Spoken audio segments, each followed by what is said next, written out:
You know, I get asked by you guys to talk about a lot of different shows and movies or whatever. I mean, seriously, at this point, the list is so long, like, I don't even know what to do with myself. But one show I get a lot, like a lot, is Netflix's On My Block. Now, I had heard about this show like here and there, but I had no idea that it was such a huge deal when it came out. Like, somehow it just kind of passed me by. With season 2 having come out a couple months ago, I figured it was time to leave the vampires and magic Disney princesses behind for a bit and check out On My Block. So the show starts out with our 4 main characters watching a party from behind like a wall or something, dreaming about what their lives are going to be like when they finally start high school. Take it in. This is about to be us. This is high school. Oh man, remember back when we thought high school was gonna be like this? And then it turns out that you never had any friends to begin with, and so you never got invited to anything anyway. And then you spend the rest of your life telling yourself that those parties were probably totally lame, so who cares, right guys? Anybody else? No? Just me? Oh, guys, check out Güerita at 9 o'clock. Wanna say, if you were a girl... I am a girl. Yeah, but if you were a girl like that, would you wear underwear? What do you even say to that? Anyway, so here's where we get a little introduction about who our main characters are. We have Jamal, whose dad was a big football guy back in high school, and so of course he wants Jamal to play as well, but turns out Jamal hates football, so he's kind of in a tough spot. Those guys play for the rich. Did you know that last year alone, over a quorum of kids Died playing football? You're stuck on repeat, so don't play. No choice. Pops was a legend. It's family tradition. We have Ruby, who's kind of like the nerd of the group, Monse, the tough-as-nails, no-nonsense tomboy, and Caesar, whose brother is some kind of like local gang leader or something like that. Anyway, so later that night, Ruby's brother Mario gets dumped by his girlfriend, and so he has one of these like teenage breakdowns or whatever where he just kind of feels the need to give life advice that no one asked for. You okay, homie? Yes. No? I don't know. Look at you. On the verge of high school, all the excitement, all the first parties, first football games, first love. First love? No. I discovered mozzarella sticks way before high school. But then he continues.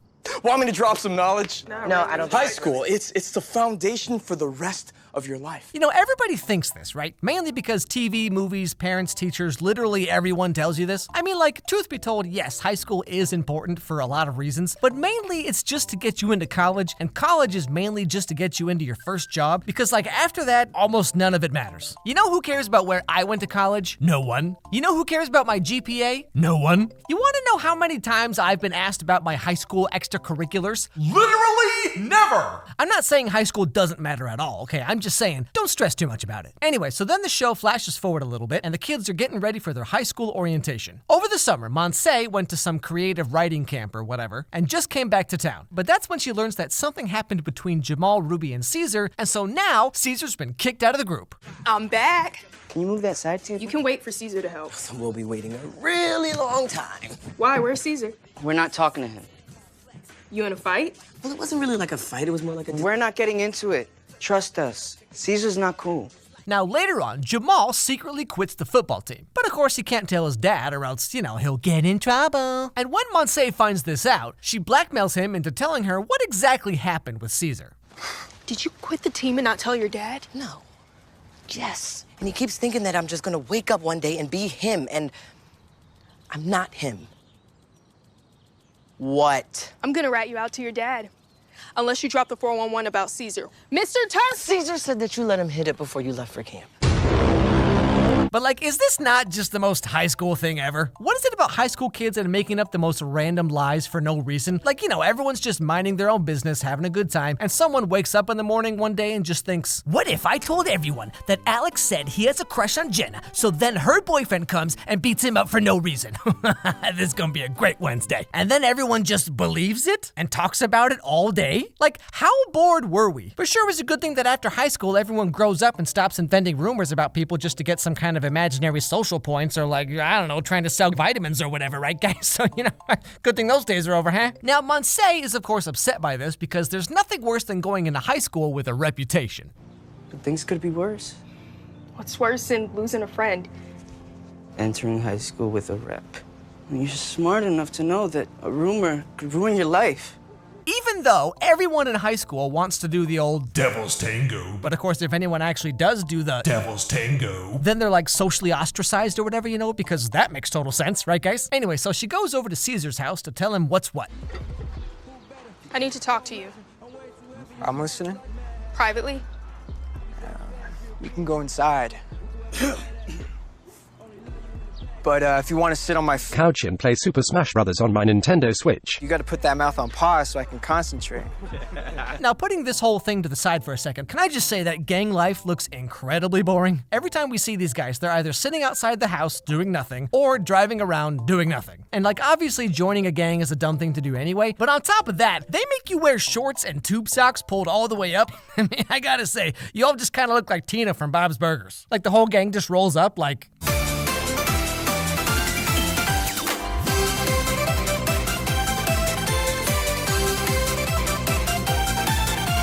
Now, just to summarize here, Jamal and Ruby are upset with Caesar for what he said, Montse is upset with everyone, and now she has no choice but to hang out with Jasmine over here. We need like our own routine, like a sick one that only we know, and we bust out at lunch or before school.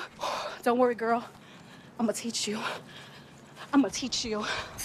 Soon, Montse, you gonna look like this. Is that a threat? Anyway, so Montse changes her mind thanks to... Watch that. Watch it. And now everything's cool. Hey. Hey. So, I'm cool if you're cool. Until that night, when Caesar sneaks into Montse's house and the whole truth finally comes out. Get out. Hear me out, please.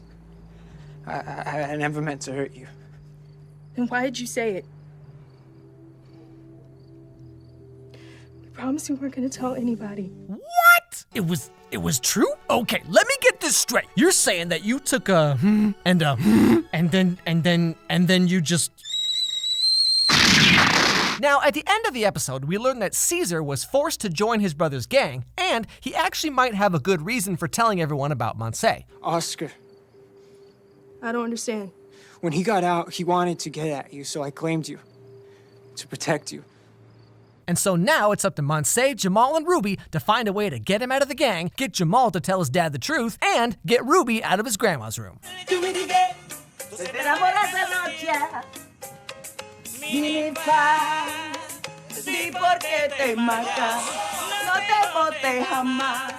You know, one thing I thought was interesting about this show is how you get the sense that it's kind of like an insider's perspective on things. Like in a lot of movies and TV shows about the hood or whatever, everything is kind of like hyped up and like over-exaggerated to an absurd degree. Or like gang life is super glorified, like in Riverdale, for example. The way On My Block portrays everything is kind of how I feel like you would see it if you actually lived it. Like, you know, it's not going out of its way to explain everything to the new English teacher from the suburbs or whatever, you know what I mean? You know, it's all just very matter of fact, which is kind of refreshing compared to like every other show or movie like this. I can definitely see why so many people like this show so much. So if you're looking for a show on Netflix to watch and you haven't seen On My Block yet, maybe check it out.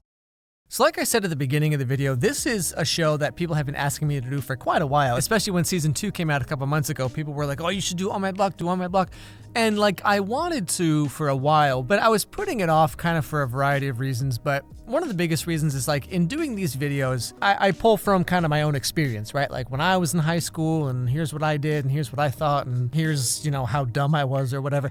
And so a lot of shows are relatable to me and kind of my situation growing up, but this show, for obvious reasons, is a little different. And so in doing this video, I was trying to find things to talk about that I guess were kind of like universal, and because the show itself is talking about and commenting on like a whole variety of things that I know nothing about. You know what I mean? I can imagine and I can like suppose and I can guess, but I've never been through anything that happens in this show. You know, I was a kid who grew up in Iowa, so you know, what do I know, right? And the other thing too is like, and this is maybe in the weeds a little bit and probably no one cares except me, but you know, being on the internet and the internet the way it is, and if you've been on the internet for any length of time, you know kind of what I'm talking about. So like my art style is very, right, big eyes, big mouths, super exaggerated and weird.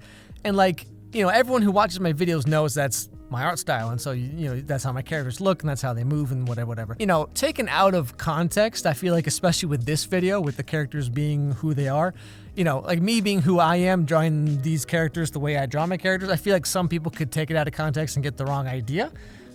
Which, again, I'm probably thinking way too much about it, but it's like, that's something, especially with this video, that I was really thinking about. It's the thing I kind of went back and forth with myself. Again, I'm sure no one actually cares. I'm just kind of second guessing and third guessing myself, whatever. Anyway, thanks for watching. Don't forget to subscribe. Don't forget to ring that bell so you don't miss any videos from me, because sometimes things happen, you know. Follow me on Twitter. Let me know what was your favorite part of the video, or just say hi or tell me what video you want to see next. Follow my dog Charlie on Instagram, Charlie Meets Pumpkin. And above all else, everybody have a great day, and I'll see you all next time.